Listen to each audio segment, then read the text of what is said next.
Hoy en Estado Nacional, ¿por qué es urgente reformar el sistema de empleo público en Costa Rica?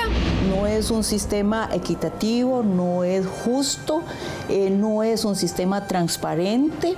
Gobierno presentó su propuesta con cambios que aplicarán solo a nuevos servidores públicos. Aseguran que generarán grandes ahorros. Un ahorro promedio anual de 0,7 del Producto Interno Bruto. Eso es equivalente a 70.000 millones de colones. Además, las reacciones al nuevo texto no se hicieron esperar. Los diputados deben saber que ese proyecto no tiene ningún consenso sindical. Esto y más, hoy en Estado Nacional.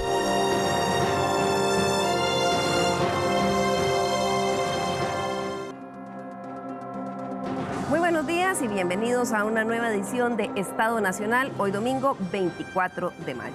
Esta mañana vamos a analizar uno de los eventos relevantes que sucedió durante la semana, cuando el gobierno presentó a los diputados finalmente el tan esperado texto sustitutivo del proyecto de ley de empleo público. ¿Pero qué significa? ¿Cuáles son las implicaciones? ¿Y por qué debería importarle a usted? Eso es lo que queremos discutir durante el programa de hoy.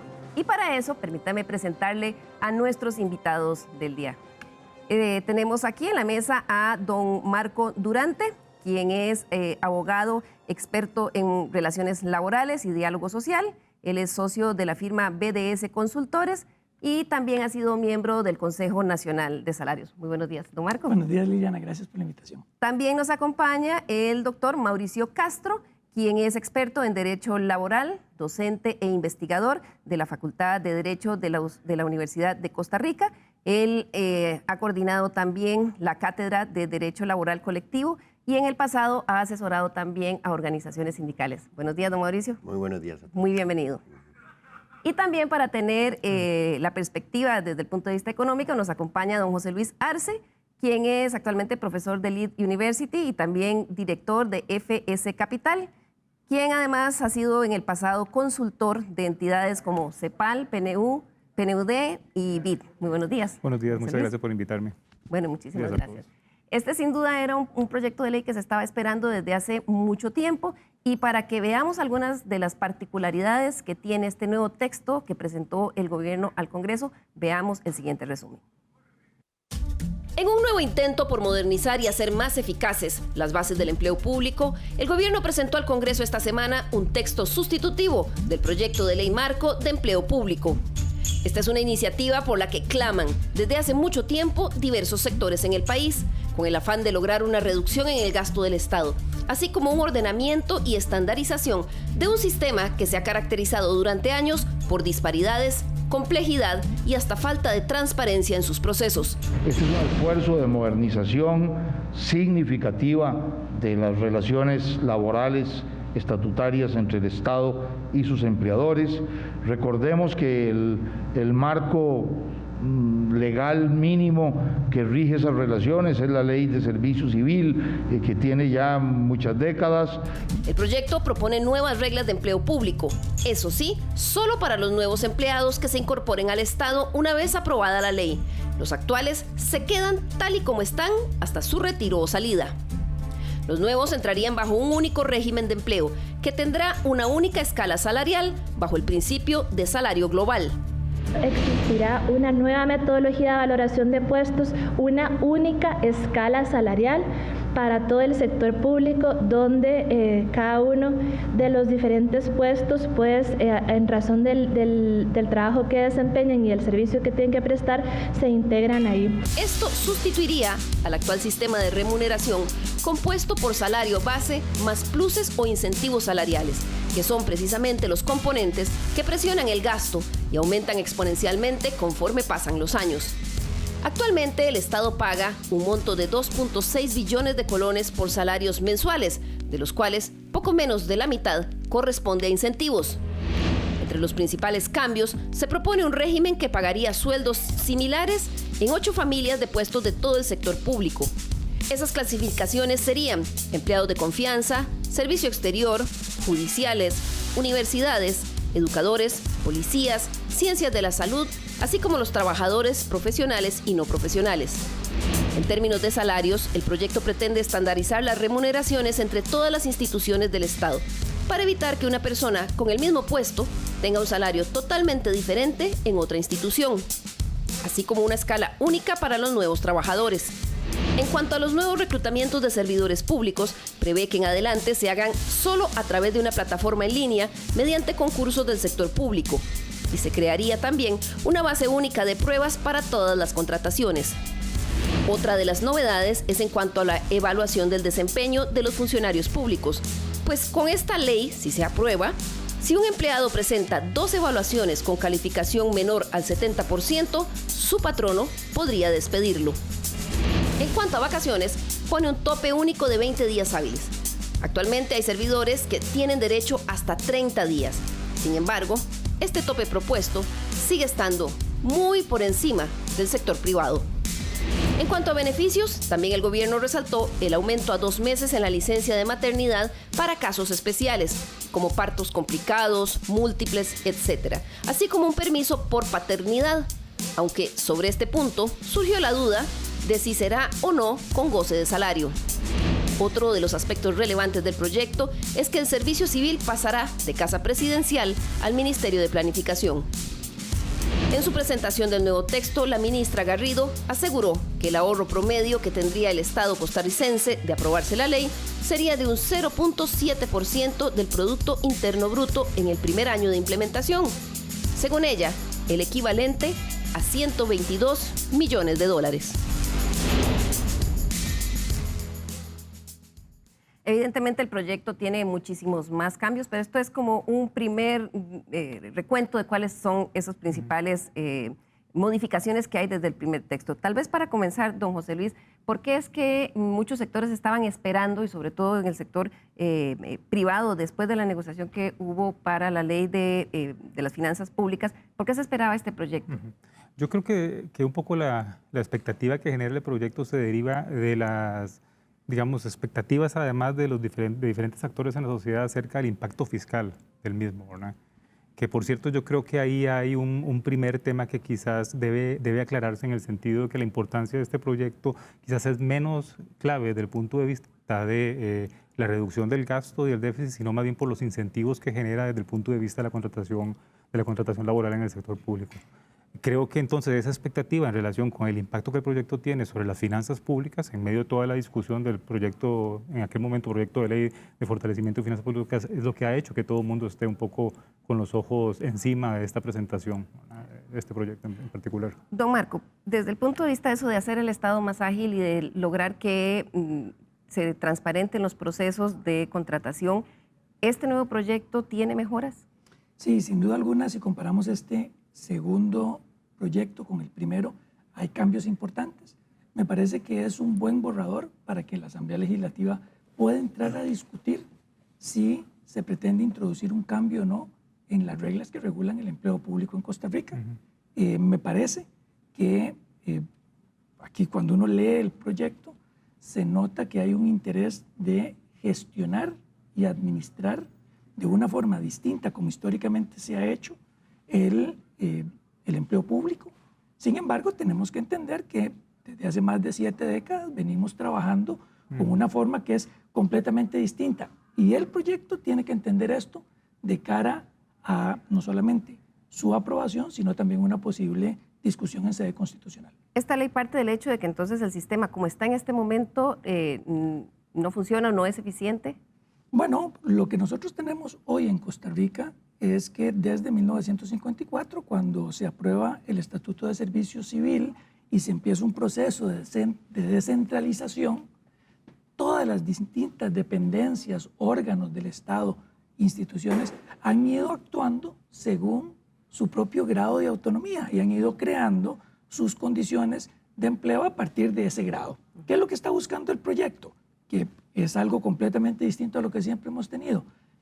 Transformar, de alguna manera continuar con lo que la ley 9635 de fortalecimiento de las finanzas públicas determinó, que es que el Mideplan se convierte en un órgano rector del empleo público y a partir de ahí empezar a dar posiciones, directrices que son vinculantes. Y por supuesto que esto, cuando analizamos los diferentes grados de autonomía que históricamente las distintas dependencias han tenido encontramos un cambio trascendental, es un cambio transversal. Don Mauricio, usted como analista, como docente, catedrático, ha analizado este proyecto y los textos anteriores y también desde la perspectiva de alguien que fue, digamos, asesor de organizaciones sindicales. Para usted, los supuestos de los que se parte para hacer este proyecto de ley son los correctos, ¿y cómo vieron este proyecto? Gracias. Sí, una pequeña aclaración con la nota introductoria. No es cierto para los empleados y empleadas públicas que nos escuchen que ellos van a quedar exactamente igual. Quedan exactamente igual en el salario, pero en muchas otras condiciones desde el día de uno van a ser regulados por todo el aparataje que crea este proyecto. Entonces, habría que hacer esa distinción. O sea, los que están todavía quedarían solo en condiciones de igualdad en términos de compensación de salario. Exacto, del salario. En todo lo demás, prácticamente se les viene a afectar y se les viene a modificar de manera muy importante, ¿verdad? Y habría que hacer esa distinción un poco por la rigurosidad. Ahora, con relación al proyecto, es claro, la nota lo plantea. Este proyecto se debate entre dos objetivos. Un primer objetivo, que es el fiscal, ¿verdad? Ahorremos plata, ¿verdad? Los empleados públicos nos cuesta mucha plata, bajemos plata, ¿verdad? Ahí. Con un impacto limitado, como bien nos decía don José Luis, en el marco de la dimensión que tiene el déficit fiscal. Y un segundo componente que pretende la legislación de manera expresa, y así lo han dicho las autoridades, es el de generar igualdad entre todos los empleados públicos y sus condiciones de trabajo, ¿ok? El tema es que ambos elementos chocan con algunas premisas que habría que tener claro si las queremos respetar o no. Yo le preguntaría a cualquiera, ¿este proyecto o cualquier otro debe respetar la Constitución política, sí o no? ¿Verdad? Es como la premisa número uno. Si decimos, no me importa que respete la Constitución política, pues ya sabemos en qué senda vamos. Si decimos... ¿Usted considera que no? Por supuesto que no, en el tema de las autonomías, porque no se trata, Marco, como lo fraseaste, estoy seguro que vos no querías plantearlo como yo lo estoy interpretando, no es cómo las instituciones han desarrollado sus autonomías, no, es como la Constitución política en 1949 definió que eran las distintas autonomías. Una cosa es la autonomía de las municipalidades, de la Caja Costarricense del Seguro Social y de las universidades, y otra cosa son las autonomías de otras instituciones. Entonces, ¿usted coincide, don Marco? Sí, vamos a ver, desde mi criterio, la autonomía viene dada por la Constitución política, pero es a partir de ella que yo defino las reglas con mis funcionarios. Lo que hemos logrado tener hasta el momento es una disparidad que un proyecto de estos busca, a partir de una rectoría, cambiar. Pero sí tenemos una posición similar en cuanto a que el reto del proyecto va a ser que al cambiar una condición que ya viene dada por ley, tendría que ir a cada una de estas leyes a cambiar esa autonomía. Y don José Luis hacía una observación. Sí, yo nada más quisiera, digamos, terciar un poco en esta discusión en el sentido, obviamente no desde el punto de vista jurídico, pero creo que uno de los riesgos que tiene esta ley, esta discusión, que yo creo que es una reforma que es muy importante tomársela con toda la seriedad posible, es que caigamos, digamos, en la discusión, obviamente, de temas relevantes jurídicos o de la percepción de que esta es una ley que es fiscalista, en el sentido de reducir el gasto público. Y yo creo que hay una dimensión que no debemos perder de vista, y es que para que los servicios públicos puedan prestarse apropiadamente y satisfagan las necesidades y las demandas de los habitantes, es fundamental tener un servicio, tener trabajadores fiscales, trabajadores públicos eficientes, talentosos, idóneos, ¿verdad? Y yo creo que una de las cosas que es importante en esta ley es que algunos incentivos que eran en alguna medida perversos y que afectaban la atracción de talento, por ejemplo, al sector público, como el tipo de remuneración basada en la antigüedad y no basada en las competencias o en las características del trabajo, creo que eso hace un cambio importante. En materia de fiscalidad yo coincido con Mauricio, yo creo que ahorros fiscales importantes no van a haber acá inmediatamente. De hecho, más bien un esquema de salario global probablemente va a aumentar el gasto público, porque recuerden que para que los funcionarios públicos en el esquema actual tengan ingresos altos, requieren estar mucho tiempo en la función pública. Y eso detiene el ingreso de jóvenes capacitados, por ejemplo, a la función gubernamental, que necesitamos todos los ciudadanos en servicios. Y en materia jurídica, ¿verdad? No sé si puedo nada más terminar el último. Brevemente, para continuar con Marco. Yo creo que ahí el riesgo principal que hay es ciertamente hay que resguardar la autonomía de las instituciones y los marcos legales, pero también desgraciadamente, y eso se lo digo como economista y como habitante, esos espacios de independencia muchas veces cuando no están sujetos a un parámetro o a un marco global que oriente la toma de decisiones en esa materia, se convierten en espacios donde se extraen rentas que tienen implicaciones fiscales y que además tienen implicaciones en equidad. ¿A qué me refiero con rentas? Me refiero básicamente a beneficios que probablemente no están asociados, digamos, o no son democráticos o apropiadamente distribuidos. Entonces creo que esta ley tiene esas tres ventajas. Mejora el marco de contratación pública, mejora los incentivos.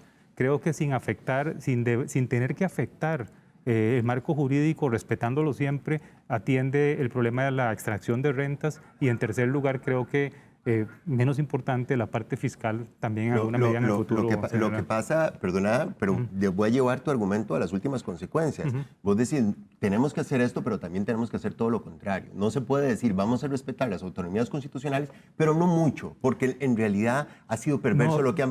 déjame, por favor. Porque ha sido perverso lo que provocan las autonomías constitucionales, quiero decir. Entonces, o respetamos el marco constitucional o no lo respetamos. Entonces, mi punto es precisamente que ahí tenemos un debate que tener. Si no nos gustan las autonomías en el marco constitucional, cambiemos las autonomías en el marco constitucional. Específicamente las de las municipalidades, la Caja Costarricense y las universidades, que son las autonomías superiores, según lo ha dicho hasta la saciedad la Sala Constitucional. Si queremos esa posición, si queremos la posición de que no, vamos a darle el control al gobierno central para que determine de forma vinculante a instituciones que son autónomas qué puede hacer y qué no puede hacer. Y el otro segundo elemento es, este proyecto o cualquier otro va a respetar los derechos humanos, ¿sí o no? Es decir, si nosotros decimos no... Pero no estamos partiendo del hecho de un marco de que haya irrespeto de derechos humanos en el proyecto que está planteado. No, yo no lo veo así. Yo creo que el proyecto cuando plantea dos cosas interesantes. Lo primero es la condición de Mideplan como el rector, que además ya viene en la ley 9635 de fortalecimiento de las finanzas públicas, pero ahora sí con una claridad de que es vinculante. Y dos, las nuevas familias que se expuso al principio, que cambia completamente la forma en que hemos estructurado las relaciones de empleo en el país. Entonces, yo creo que el proyecto como tal lo respeta, pero, ojo, un poco de la mano con lo que plantea Mauricio, es necesario ir a cada una de esas normas que dan esas facultades a las distintas instituciones para que puedan hablarse, porque de lo contrario sí podríamos tener entonces un camino más difícil de aprobación. Claro, vamos a hacer la primera pausa acá para ir al primer corte comercial y al regresar vamos a seguir con la discusión y vamos a ver también qué ha dicho la Contraloría General de la República sobre este tema. Ya volvemos.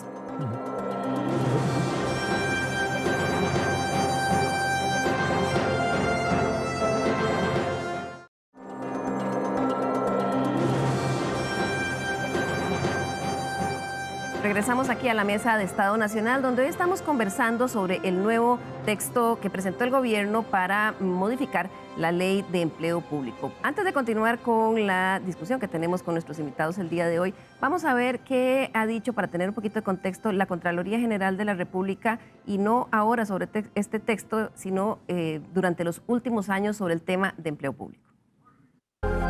Desde hace varios años, la Contraloría General de la República, en múltiples informes y pronunciamientos, ha insistido en la urgencia de entrar a reformar el empleo público. ¿Por qué? El sistema de empleo público, con el paso de los años, se ha ido distorsionando. No es un sistema equitativo, no es justo, no es un sistema transparente. Es un sistema que está muy disperso, hay muchos regímenes, cada uno con su propia normativa, generando esas inequidades que yo menciono, de personas haciendo lo mismo y ganando distinto dependiendo de la institución donde laboran, o hay un sistema de contratación del personal para el servicio público que no es tan transparente, que es muy complejo. Solo como ejemplo, en el 2018, la Contraloría realizó un estudio sobre retos para la modernización del esquema remunerativo en los ministerios, en el cual, con claros ejemplos, demostró las disparidades inexplicables al analizar el salario de un mismo puesto de trabajo en diferentes ministerios. Por ejemplo, encontraron que un oficial de seguridad del Servicio Civil 1 podía ganar 277.800 colones en un ministerio, pero en otros ministerios, ese mismo puesto tiene un salario de 1.165.060 colones. En el caso del puesto de médico asistente general G1, se encontró que en esa plaza el salario mínimo fue de 1.424.294 colones, pero en otra dependencia, alguien con ese mismo código de puesto tenía un sueldo de hasta 4.382.194 colones. Un director de área del grupo F podía tener un salario de 2.073.721 colones, mientras que en otro ministerio, ese mismo puesto devengaba 5 millones de colones. La Contraloría hizo varias observaciones al primer texto que el gobierno envió al Congreso. En este momento están analizando a fondo la nueva propuesta, que ven como positiva, aunque estudian algunos detalles. Tenemos algunas dudas respecto de la metodología para el salario global, algunas dudas sobre, digamos, la normativa que va a funcionar para cada una de esas familias, o si es que en el fondo vamos a seguir en lo mismo. Esa parte la estamos todavía analizando.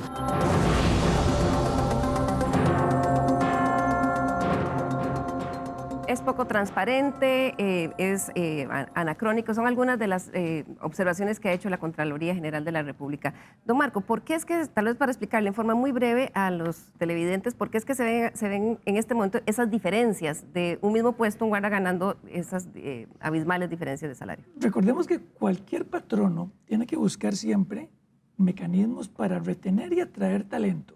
Y esto, el sector público no escapa como parte de sus premisas.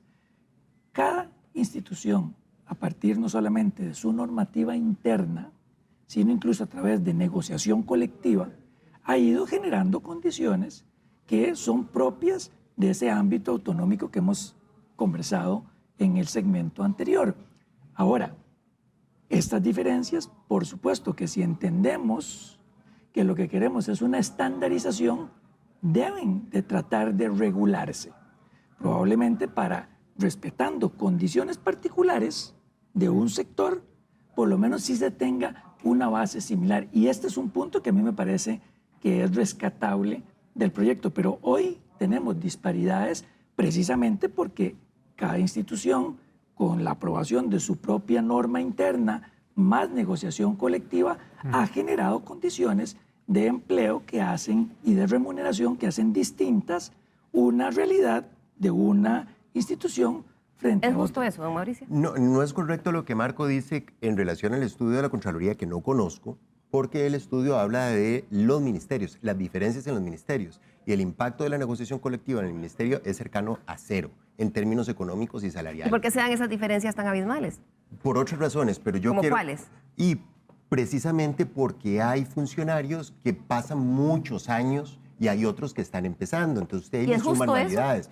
Bueno, es una forma de remuneración, pero más allá de la justicia, yo quiero resaltar un tema que era el que me había quedado pendiente.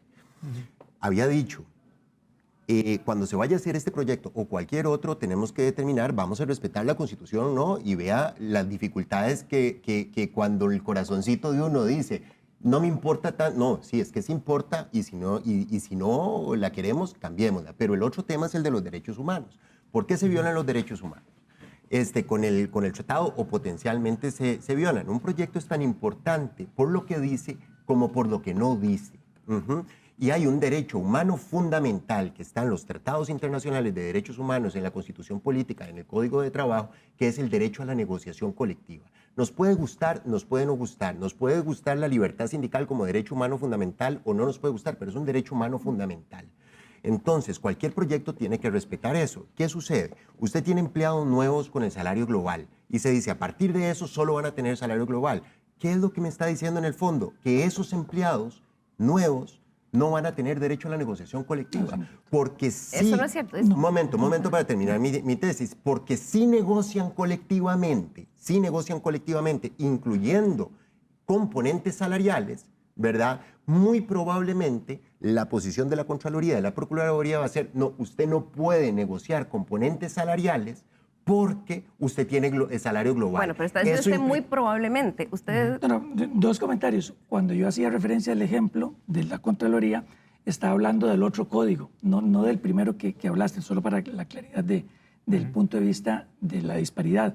Dos, las reglas de la negociación colectiva ya están absolutamente claras en el Código de Trabajo con la reforma procesal laboral. Hay ámbito que no está permitido ya negociar. ¿Por qué? Porque se trata de fondos públicos, ¿verdad? Entonces no podríamos pretender que haya una negociación a la libre sobre ciertos puntos, principalmente económicos, porque se trata de fondos públicos. Y dos, yo creo que es importante comprender que cuando un trabajador entra hacia una forma de remuneración global, lo que está haciendo es teniendo un salario de mercado. Exacto. Y si el Estado quiere retener y atraer ese talento, tiene que pagar conforme paga mercado, como se paga en la empresa privada. Eso, José Luis, significaría que probablemente en esa negociación, esos nuevos empleados, cuando la ley llegue, tengan salarios mejores de los... Depende de qué parte del sector público. Vamos a ver, probablemente en el gobierno central, donde hay una gran cantidad de servicios y bienes públicos que requieren alta calidad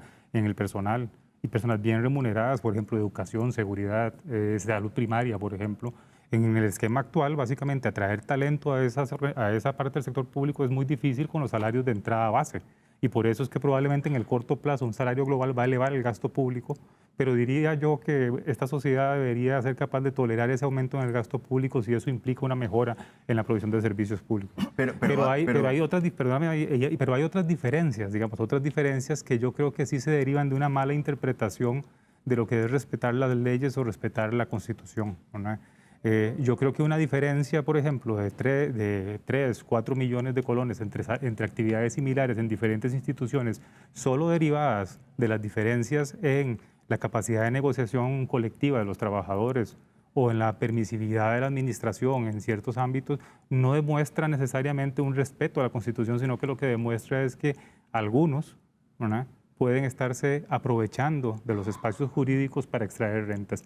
Igual que algunos, no solo en la parte sindical o laboral, también en la parte empresarial en algún momento se aprovechan también de los espacios jurídicos para extraer rentas. Y esa parte es... Sí, pues por supuesto, lo que nos acaba de decir es que hay alguna gente que se aprovecha de que existen los derechos humanos fundamentales. No es eso. Eso es lo que nos acaba de decir, ¿cómo? Cuando yo tengo la posibilidad de organizarme colectivamente, plantear una negociación colectiva, lo hago con los trabajadores que desean organizarse. Claro, y en ese pero ámbito es claro que ha habido abusos o que esto ha generado, esa es otra discusión, pero es un hecho que ha habido abusos. La podemos discutir, pero mi punto ¿cuál es? Y vuelvo a él. El proyecto plantea ese salario global. Tendremos esa discusión, la esperanza de que ese salario global genere una posición de competitividad con relación a los salarios del sector privado. Yo creo que eso está en la cabeza de los que quieren que el sector público funcione bien, que son muchos funcionarios públicos. Pero los que ven este proyecto como una posibilidad de ponerle una tapa al gasto público, a bajar y controlar salarios, tienen otra lógica, perdona. Pero no pareciera que es lo que está detrás del proyecto presentado. Porque... Y depende con qué funcionario usted hable. Yo creo que aquí un punto importante de aclarar es que cuando hablamos de un salario global, que ojo, esto aplicaría únicamente para los nuevos funcionarios, es interesante. Hoy muchas administraciones permiten que voluntariamente un funcionario pueda trasladarse a salario global. El proyecto de ley no está dando esa opción, solamente para funcionarios nuevos. Todos los funcionarios públicos al momento de la entrada en vigencia de la ley se quedan con su forma de remuneración vigente. A mí me parece que cuando se tiene un salario global, el funcionario podrá, por supuesto, continuar a través de sus organizaciones con la negociación colectiva, pero el tema del salario tendrá que entenderse como una globalidad. Ya no podríamos hablar de los componentes salariales que históricamente hemos visto en el sector público y que hoy se mantienen para los anteriores. Pero te das cuenta, Marco nos acaba de decir, si usted puede negociar siempre y cuando sea en el salario global, no va a poder negociar incentivos salariales. Eso es un vaciamiento estructural de lo que usted puede hacer por la negociación colectiva. Es decir, usted va a poder usar el derecho a la negociación colectiva, pero solo como el Estado quiere. Es que hoy ni siquiera se podría negociar componentes salariales porque ya la ley no lo permite. ¿Cómo que no? La reforma procesal lo dice. La ley 9635 te da límites. No da límites porque la Sala Constitucional dijo que ese límite de la ley fiscal no se aplica a la negociación colectiva y lo dijo con todas las palabras. Yo creo que es José Luis. justamente esta es la discusión que no tenemos que tener con este proyecto ni ningún proyecto estructural que trate de mejorar, digamos, el funcionamiento del Estado. ¿Por qué? Porque lo que estamos, creo yo, y un poco en lo que me planteaste hace un minuto hacia lo que yo estaba comentando, estamos recurriendo quizás a la presunción de un supuesto acerca de lo que estoy pensando o un ataque ad hominem en alguna medida, en el sentido de que no se respeta la Constitución o no se respeta la ley. Yo creo que todos tenemos, los que vamos en este barco que se llama Costa Rica, todo lo que queremos es básicamente que este país funcione. Y eso implica tener un sector público de calidad, ¿verdad? Con trabajadores, obviamente en el sector público y privado, que se les respeten los derechos humanos, que se les respete una remuneración adecuada y que la justicia y que las leyes sirvan justamente, ¿verdad? Sirvan justamente para el bienestar colectivo, ¿verdad? Yo creo que taparse los ojos, la boca y los oídos pensando que la ley es el objetivo final y no darse cuenta que no funciona bien a veces, eso lo que nos lleva básicamente es o a perpetuar injusticias de todo tipo, no solo desde el punto de vista de sectores populares o sindicales, como quieran verlos, o empresariales, sino que sobre todo nos lleva a no hacer los cambios que tenemos que hacer. ¿Para qué? Para que esas personas que necesitan los servicios públicos, que necesitan un buen maestro, que necesitan un buen policía, que necesitan además un buen ingeniero en el ICE, por ejemplo, para que provea servicios, eso beneficia a la sociedad. Si empezamos a discutir de esta forma, lo que vamos a hacer es polarizarnos y no vamos a llegar a un punto. Vea, el proyecto es polarizador en sí. Yo estoy de los acuerdo proyectos con no, las personas se polarizan. Los proyectos están orientados a definir políticas públicas que están hechas que son para leídos, interpretados y construidos como normas. Pero en las Mauricio, democracias, tal vez este proyecto surge por la necesidad que existe en el país y creo que diversos sectores, incluso algunos en el sector público, determinan que hay cosas que mejorar. Se había presentado un primer proyecto, un texto que no fue viable hace algunos meses en el Congreso, ahora viene y se hace esta otra redacción. Desde su punto de vista, don Marco, ¿cuáles son puntos positivos o que evolucionaron desde el primer texto? Bueno, es interesante ver cómo, por lo menos en este segundo proyecto, ya se aclara esa vinculancia de la rectoría por parte del Mideplan. En el primer proyecto no quedaba claro y entonces uno decía, bueno, ¿va a ser una rectoría recomendativa o va a ser vinculante?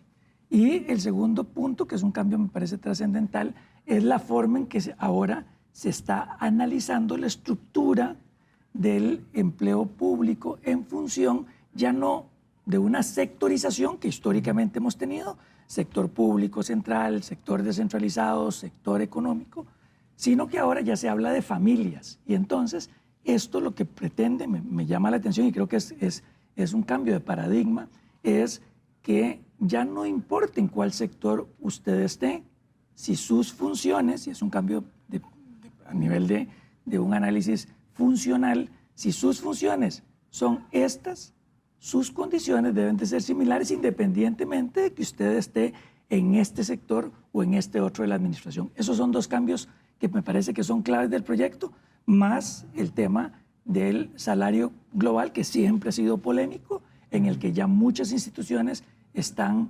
implementándolo y que hoy, por lo menos este proyecto lo que dice es los nuevos funcionarios entrarán con un salario global.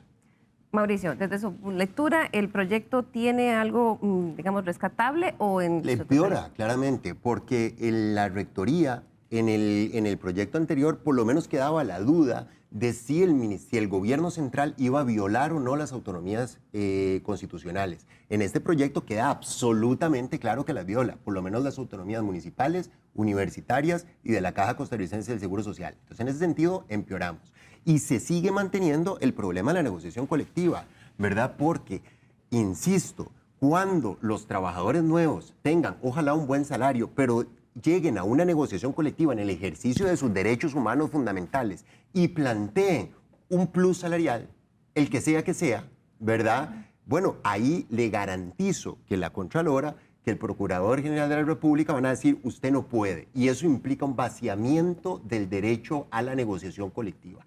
Pero Mauricio, eso está hoy ya con la ley 9635. No lo está. Por supuesto que no sí. lo está, y la ley explicar 9635 dice expresamente que cualquier plus salarial queda por reserva de ley. Hoy Claro, ya está, es una ley de la República. No, porque ¿qué dijo la Sala Constitucional en la consulta? Todavía no sé, todavía. ¿Cómo que no? Con respecto a la acción de inconstitucionalidad. No, con relación a la consulta, ese aspecto fue consultado. ¿Qué dijo la Sala Constitucional con relación a esa norma que mientras bien se citas? respete la negociación colectiva? Ah, bueno. Los dos lo leímos, sin embargo. Entonces dice, perdóname, lo que dice la Sala Constitucional, ese artículo no es inconstitucional siempre y cuando no se aplique a los empleados que tienen derecho a la negociación colectiva. Es decir, que se aplica únicamente a los mandos superiores de la administración pública. Por lo tanto, no es correcto. Hoy por hoy, por negociación colectiva, usted puede negociar pluses salariales porque lo dice la reforma procesal laboral y lo dice la Sala Constitucional. Son puntos de vista, pero don Marco, en este momento ya hay instituciones que tienen el salario global que lo aplicaron, ¿verdad? Creo que está Banco Central. Incluso está, muchas instituciones que necesitan competir con la empresa privada, necesitan tener este salario global precisamente para que cuando quieren retener o atraer un talento, se le pueda dar un salario competitivo. Y por eso es que digamos que en decisiones de materia, digamos, laboral, en el sector público es fundamental no verlo solo con carácter fiscalista, porque si lo que estás imponiendo son topes, digamos, salidos de la nada, ¿verdad? Lo que estás evitando es que llegue gente con talento a la función pública, que es lo que necesitamos todos los ciudadanos.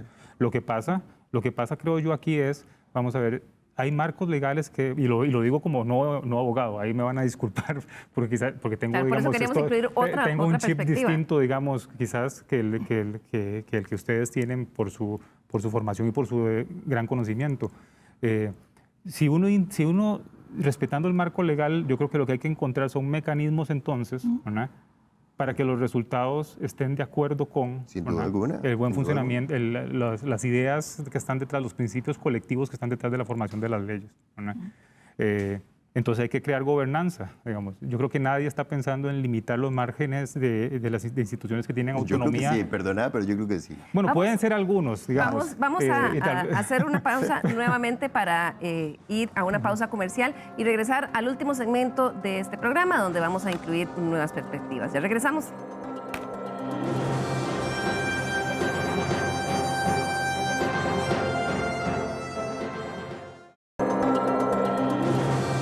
Bien, bienvenidos de nuevo al último segmento de Estado Nacional. Hoy que estamos conversando sobre la nueva propuesta de ley de empleo público. Para esta última parte le damos la bienvenida y agradecemos la participación de la ministra Pilar Garrido, quien fue precisamente quien hizo el envío del proyecto esta semana al Congreso.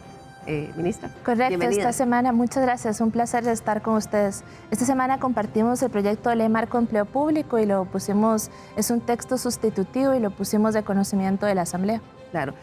Ustedes habían estado trabajando este proyecto porque ya habían, digamos, visto que el primer texto no tuvo suficiente viabilidad y entonces exploraron esta otra posibilidad. ¿Ustedes estuvieron socializándolo con diferentes sectores antes de presentarlo o...? Este proyecto es una construcción que viene desde finales del 2018. Tuvimos un conjunto de sesiones de trabajo con algunas organizaciones sociales que quisieron voluntariamente participar, también con la academia, la Contraloría, la Defensoría, los mismos partidos políticos que se unieron en este esfuerzo, el BID, la OCDE, y las cámaras. Ha sido un proceso, digamos, difícil. Muchos sectores decían que el gobierno había tardado muchísimo en presentar el proyecto. Sí, yo creo que este esfuerzo ha sido de construcción, ha tenido la vocación de ser ambicioso y creo que es un mejor texto del que en su momento se presentó. Claro, antes de entrar un poquito a los detalles, vamos a ver algunas de las reacciones que surgieron esta semana tras la presentación de este texto sustitutivo. El proyecto apenas se presentó esta semana y mientras los sectores lo estudian a fondo ya han externado algunas observaciones, como es el caso del sector privado, uno de los que más insiste en que poner orden al empleo público ayudará a combatir el problema del déficit fiscal. Nos preocupa el hecho de que entre a funcionar dentro de un año a partir de su publicación, lo cual implica que el impacto va a ser breve, va a ser postergado, ¿verdad? En el tema de educación, no se haga una separación entre el trabajador administrativo y el trabajador de educación, ¿verdad? Entonces hay que hacer la diferencia para que el trabajador de la educación tenga un régimen especial, el administrativo pertenezca al régimen global, ¿verdad? Licencia de paternidad sí, debe ser un permiso sin goce de sueldo de un mes, por 3 semanas o 2 meses, pero sin goce de sueldo. En el sector sindical rechazaron de plano el proyecto. Y siempre hemos hablado que cualquier discusión de empleo público tiene que tener dos factores más: la evasión y la elusión fiscal, las exenciones y las exoneraciones, y además el endeudamiento público del país. Y ahí hay evidentes rozas constitucionales de entrada. ¿Cómo vamos a justificar que en una misma unidad laboral dos personas ejerzan las mismas funciones y una con un régimen y la otra con un régimen distinto? La ministra de Planificación no dice la verdad cuando afirma que el proyecto fue consultado con sindicatos. La ANEP misma le consultó que nos enviara las minutas de esas reuniones, nos contestó que no existían. En el Congreso los diputados coinciden en que ya era hora de que el gobierno presentara una propuesta y empezaron esta semana a verlo con lupa. Me parece que ellos tratan de unificar en 8 familias, en 8 grandes grupos el empleo público. Ahí tenemos algunas dudas porque dejan a una institución que podría haberse unificado con otras. Tenemos algunas dudas con el tema universidad, algunas dudas con el tema ICE. Yo creo que aquí lo importante es tener un tiempo prudente para analizar los temas nacionales que de una u otra forma van a venir a golpear diferentes sectores. No podemos ir al golpe de tambor aprobando y aprobando porque todo urge, urge, urge, sin medir las consecuencias de cada una de las aprobaciones que nos traen a discusión al Parlamento.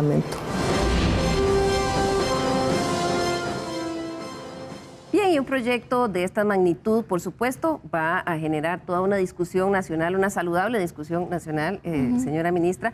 Tal vez antes de entrar en los detalles de cada una de estas, digamos, observaciones que hacen de primera entrada, aunque todos los sectores han dicho que es apenas una semana, hay que estudiar el proyecto bastante, pero comencemos tal vez un poco con la proyección de ahorro que ustedes están haciendo. Usted hablaba en la conferencia de un 0.7% de ahorro estimado. ¿De dónde vienen esos números? El 0.7 del Producto Interno Bruto estimado es del conjunto del sector público no financiero. De lo que se trata es de poder identificar en el recambio de lo que son algunas categorías que se van jubilando, personas que se van jubilando. Tenemos una tasa del 9% que va variando hasta 12, 15% dentro del sector público. Es sustituir personas que tienen muchas más anualidades y tienen otro proceso junto con nuevas personas trabajadoras públicas. Y lo otro es que también entra el efecto de la 9635 a regir. Para gobierno central es un efecto del 0.27, cerca de 70.000 millones, y el resto es del resto del sector público no financiero. De lo que se trata es de cumplir el precepto constitucional de a igual trabajo, igual salario, en las mismas condiciones de eficiencia. Esto es un cambio de paradigma porque lo que se trata es de no pensarlo en términos de la institución, como escuchábamos algunos de estos comentarios, sino pensarlos en función del bien o servicio que presta esa persona servidora pública al conjunto de la ciudadanía. Se trata de pensarlo en torno al trabajo y no en torno a la institución a la que se pertenece. Veamos algunos de los detalles. El líder de ANEP decía que ellos no fueron consultados o que este proyecto no se consultó con los sindicatos. ¿Qué dice usted de este señalamiento? Nosotros durante 2019 tuvimos sesiones de trabajo con diferentes agrupaciones sindicales que tomaron la decisión voluntaria de participar. ¿Pero a ANEP no la invitaron? ANEP sí fue invitada, pero en su momento nos mandó una carta que no, al ministro de Trabajo y a nosotros que no quería participar en ese espacio.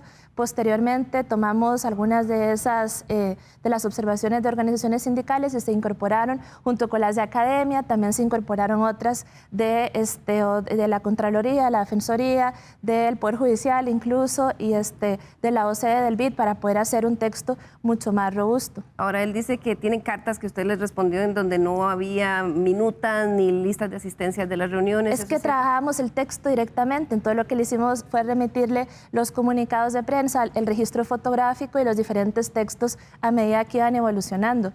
Es correcto que no teníamos minutas, en eso él está diciendo la verdad, pero no significa que no hubo un proceso de construcción, sino que trabajamos directamente en las diferentes versiones de los textos. Claro. Ha habido algunas consultas también sobre si la licencia de paternidad que se plantea que podría estar ahí sería con o sin goce de salario. Nosotros no hablamos de una licencia de paternidad para no presionar las finanzas de la caja. Lo que estamos hablando es de un permiso con goce de salario, y lo más importante de esta discusión es poner sobre la mesa el tema de la corresponsabilidad en los cuidados, de que también los hombres tienen la posibilidad de hacerlo y la responsabilidad de hacerlo.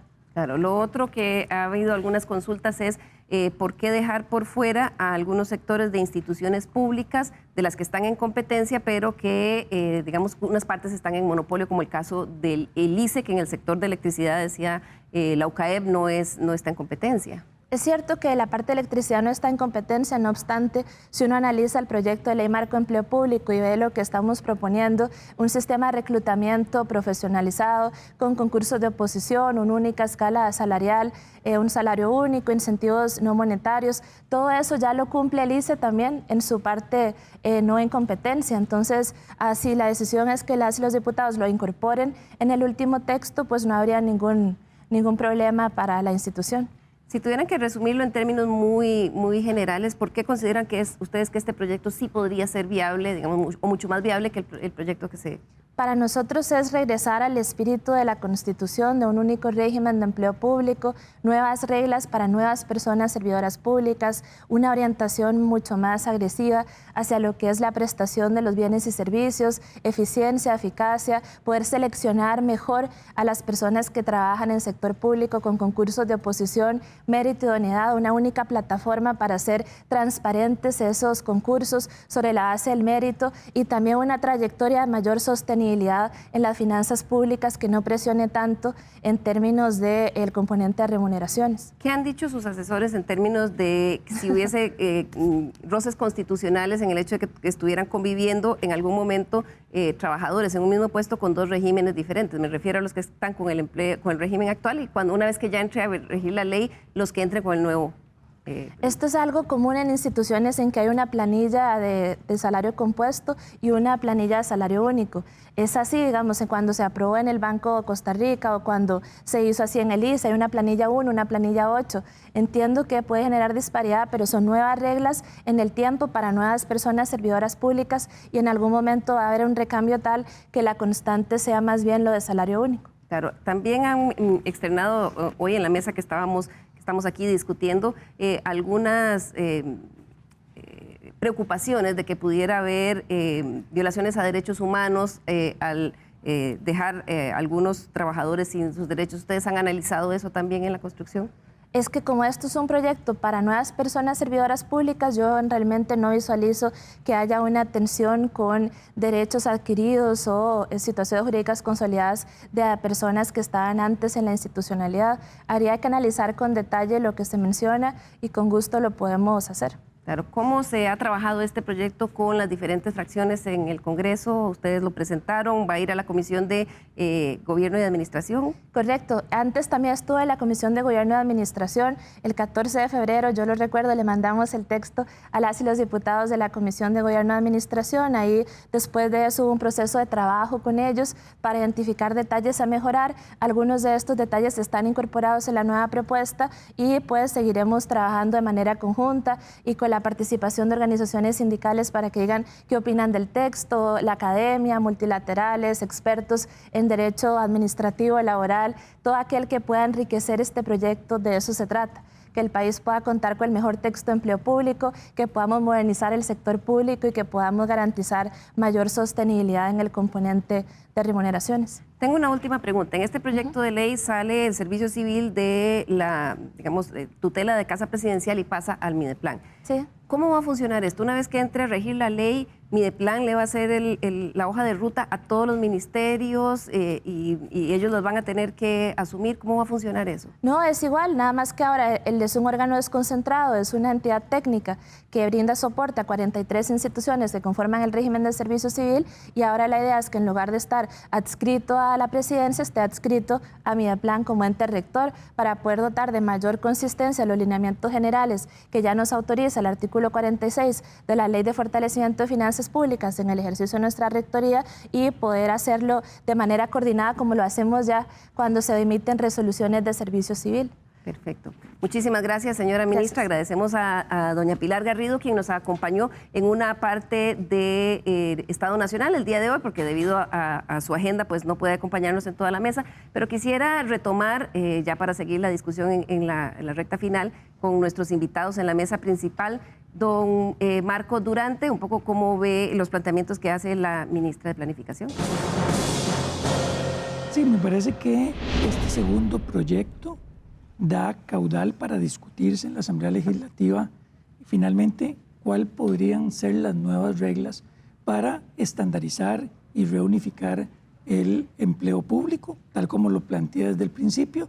Por supuesto que para llegar a ese texto final aprobado por una ley, tenemos que analizar los diferentes grados de autonomía que en Costa Rica distintas instituciones y órganos así lo tienen. Y en punto número 2, la sala, el país debe también analizar que este proyecto está planteando una nueva forma de organizar el empleo, ahora ya en familias y no como sectorialmente siempre se ha visto. Creo, repito, que este proyecto hay que entenderlo como una continuación de la Ley 9635 y en ese sentido pues tenemos que entrar a analizar cuáles van a ser los puntos que se quedan del proyecto y cuáles otros se van a tener que cambiar para efectos de uniformar con lo que hoy tenemos en Costa Rica. Muchas gracias, don Marco. Don Mauricio, un poco sus conclusiones. En efecto, como hemos mencionado, cualquier proyecto, este o cualquier otro, debe decirnos claramente si es un proyecto que va a respetar la Constitución política en el tema de las autonomías especiales, particularmente las municipalidades, la Caja Costarricense del Seguro Social y las universidades, cosa que no hace el proyecto a la hora de reconcentrar el poder en el gobierno central, que en la Constitución de 1949 se veía con mucha reticencia. Lo que se hizo en la Constitución del 49 fue sacarle grandes pedazos del poder concentrado al gobierno central para darlo desconcentradamente o descentralizadamente a otras entidades. Este proyecto quiebra con la Constitución política en ese sentido a la hora de darle al Ministerio de Planificación directrices obligatorias para entidades que tienen una autonomía muchísimo mayor que lo que el proyecto acepta. Y en segundo lugar, lo otro que tenemos que contestarnos es si este proyecto o cualquier otro va a respetar el ejercicio de los derechos humanos. ¿Por qué yo estimo que no protege los derechos humanos? Porque hay un derecho humano fundamental que es el derecho a la negociación colectiva. Y tal como ya lo dijo la Sala Constitucional, no es inconstitucional la norma fiscal ya aprobada en la medida que se entienda que la limitación a establecer pluses salariales que establece esa ley no impide o no se aplique para los empleados públicos que pueden negociar colectivamente. Perfecto. ¿Eso qué quiere decir? Que la Sala Constitucional dijo, en el futuro, a pesar de haber sido aprobada esta ley, los empleados públicos pueden negociar colectivamente nuevos incentivos salariales. Muchas gracias. Eso no lo resuelve el proyecto a la hora de establecer un salario global único, entonces vacía de contenido el ejercicio del derecho humano fundamental a la negociación colectiva. Muchas gracias, don Mauricio. Don José Luis. Quisiera ser optimista, digamos, en el sentido de que esta discusión que vamos a tener como sociedad y como grupos políticos y grupos de interés va a ser constructiva, ¿verdad? Porque creo que el proyecto, ¿verdad? Hay detalles que hay que analizar, del diablo está en los detalles en este tipo de documentos, pero creo que el proyecto está orientado básicamente a una necesidad que tiene esta sociedad, que es tener servicios de calidad en el sector público. Totalmente. Atraer talento al gobierno central y las instituciones públicas y además también manejar ciertos elementos que han estado afectando la equidad en el país en los últimos años. Entonces, yo espero que se discuta amplia y democráticamente y creo que ahí los ciudadanos, los habitantes, pues vamos a tener, si esa discusión es productiva, es amplia, creo que ahí va a poder surgir algo, un cambio importante, ¿verdad? Ojalá que tengamos ese talante de discusión en el futuro. Es a lo que aspiraría. Muchas gracias, don José Luis. Y vamos a concluir con su opinión, doña Pilar. En un minuto, sus conclusiones al presentar este proyecto. Este proyecto está orientado justamente a la mejora de los bienes y servicios que entrega el Estado, a la modernización del servicio civil, como fue conceptualizado en su momento por la Constitución, y también de lo que se trata es de poder empezar a avanzar en una lógica de más orientación a la excelencia, poder incentivar mejor a las personas servidoras públicas y garantizar de que efectivamente se cuente con una selección y un reclutamiento que nos permita atraer el mejor talento para brindar los mejores servicios y también unas reglas nuevas que nos permitan garantizar siempre un buen desempeño y una orientación hacia ese Estado que todas y todos aspiramos a tener. Muchísimas gracias, señora ministra, y a nuestros invitados. Este es sin duda un tema que apenas inicia. Este proyecto, este texto sustitutivo se está presentando al Congreso y por supuesto ahora tendrá que analizarse, se verá si hay que hacerle cambios y viene todo un proceso de consulta. Así que es un tema al que le vamos a dar seguimiento porque pensamos aquí en Estado Nacional que es realmente de relevancia. Muchísimas gracias a todos nuestros invitados. Esperamos que usted siga disfrutando el domingo en su casa y nos vemos aquí próximo domingo a las 10 de la mañana en Estado Nacional. Muy buenos días.